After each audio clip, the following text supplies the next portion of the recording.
यह कहानी एक छोटे से गांव की है जहां पर एक पुराना घर था।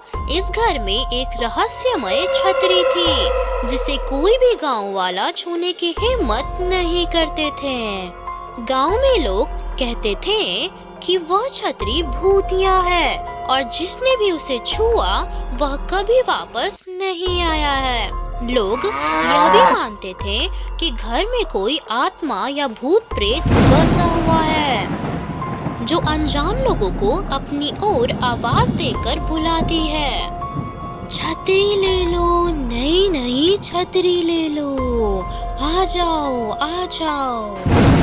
कई सालों से उस घर की ओर कोई नहीं गया था, लेकिन एक दिन गांव में एक युवक राजू नाम का एक लड़का आया जो शहरी जीवन से गांव में रहने आया था।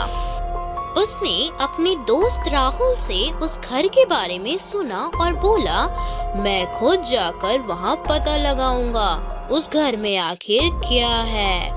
राजू ने राहुल से कहा, तुम डरते हो तो ठीक है, मैं अकेले ही उस घर में जाऊंगा और देखूंगा कि वह छतरी आखिर क्या है कि लोग उससे इतना डरते हैं। राहुल ने उसे चेतावनी दी, भाई उस घर में मत जाना, लोग कहते हैं कि वहाँ कोई बुरी आत्मा का वास है जो किसी को भी मार सकती है।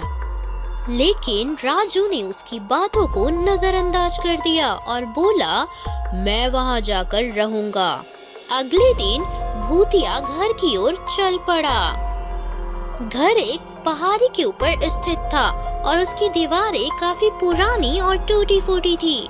घर में अंधेरा था और अजीब सी खामोशी थी। राजू ने धीरे धीरे घर में कदम रखा।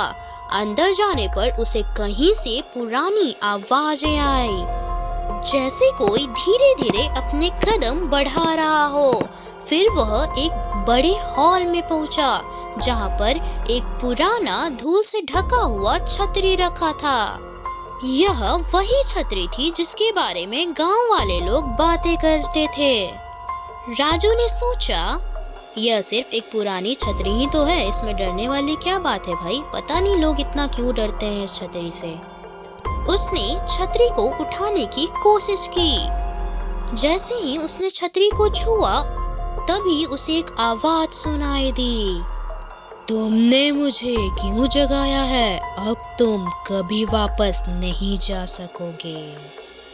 राजू घबराकर पीछे मुड़ा। तभी सामने से एक बुरी शक्ल वाला भूतिया आदमी दिखाई दिया। उसका चेहरा बहुत ही खतरनाक था। राजू समझ गया कि यह वही खतरनाक भूत छतरी वाला है। राजू बहुत डर गया था। फिर भी राजू ने थोड़ी हिम्मत जुटाई और उसने भूत से कहा, आपके साथ तो कोई गलत नहीं किया है, फिर भी आप गांव वाले लोगों को क्यों मारते हो? मैं सिर्फ सच जानने आया था। भूत ने उसे घूरते हुए कहा, तुमने मुझे जगा दिया है, अब तुम्हें मेरी मदद करनी होगी।